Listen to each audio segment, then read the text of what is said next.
Hi, Mirella here with life coaching tips and strategies for everyday living. If you're just tuning into this video, I want you to know that this is part 3 of a series that I'm calling You Can Solve Your Problems, Solutions That Work.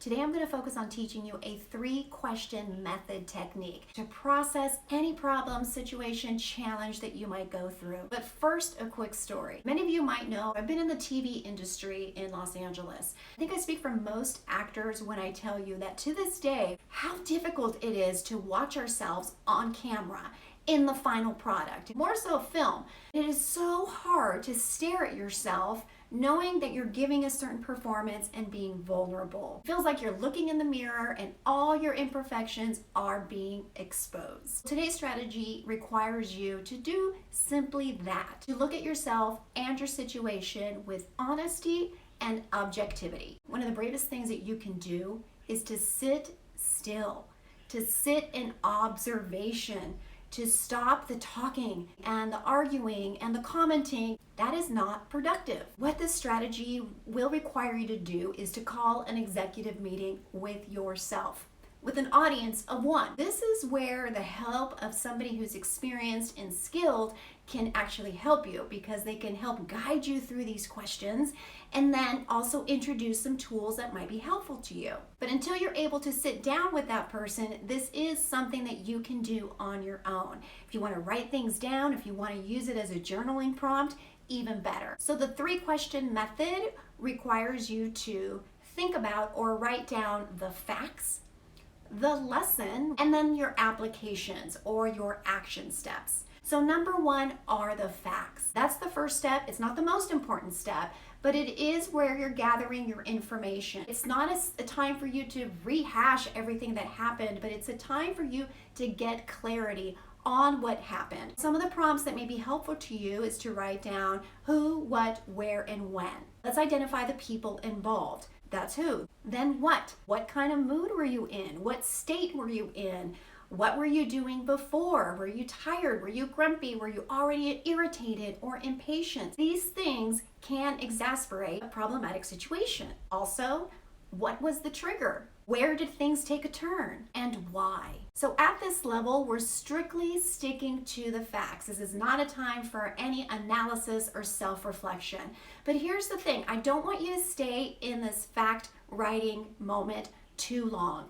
That's where most of us get stuck. If you're just stuck rehashing facts and you're not moving forward, you're not progressing. Life coaching is always future focused. It's forward focused. So yes, we check on the past for the purposes of moving us forward. It's sort of like when you're driving a car. You don't drive your car staring through the rearview mirror to see what's behind you. You check in with it from time to time, but you're keeping your eyes moving forward. That's what this step is. Step number 2 is the lessons. This is the discovery level. It is going to be a little bit of a challenge if you're not already in the habit of doing this. What this step is designed to do is to sit in stillness and now reflect on the facts that you've just written down. Really ask yourself these deeper questions. Ask yourself, what is this revealing about myself? What am I learning about myself, about the other person? It can't just be that I'm learning that the other person is a jerk and I can't trust them and we can't be friends anymore. You can't simply be focusing on what the other person is doing wrong.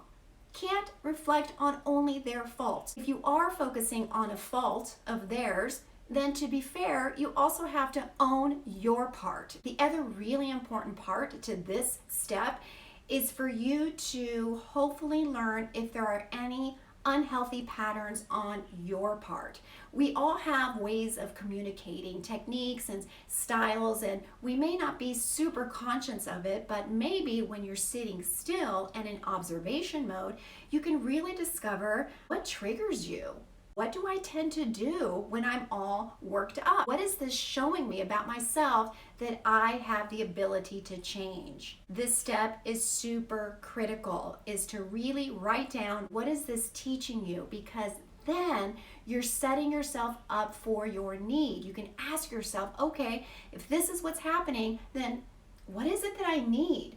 And once you identify your need, you can come up with an action action plan. And that's step 3. Step 3 is your action plan, your application. So I want you to take whatever it is that you've written down, your lessons, and then come up with an action plan for each. That's the ideal. Now you may have a whole list of things that you have written down, but I want you to prioritize. There are things that are really important and there are things that are urgent. Take what you learned and make it an action. You can ask yourself, how can I take what I learned and apply it to my life? How am I going to rise up and show up and elevate the next communication that I have with this person? Ask yourself, what could I have done differently? And what will I do the next time? These are all prompts that I hope you find helpful. Maybe the answer for you has to do with your communication style.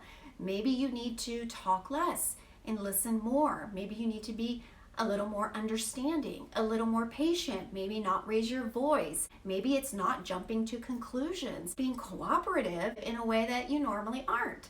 I'm here to tell you, you don't always have to insist on being right. You don't always have to win an argument. The 3-question method is designed to help you debrief after an interaction that maybe didn't go so well. The 3-question method also helps you to plan ahead, to have an action plan so you don't freak out during an interaction and things escalate really quickly or you feel the need to hide. No, when you're coming prepared with what you can do, with owning your part, then you're already off to a better start. Let's have a total plan in mind so you're as prepared as you can be. It sets you up for being less defensive. And it also communicates to the other person that, hey, I'm willing to go wherever it is that you go, and I'm going to do it in a more cooperative way. I hope this strategy was helpful to you. If you enjoyed this video and you want to hear more, make sure you click the subscribe button. We'll see you next time.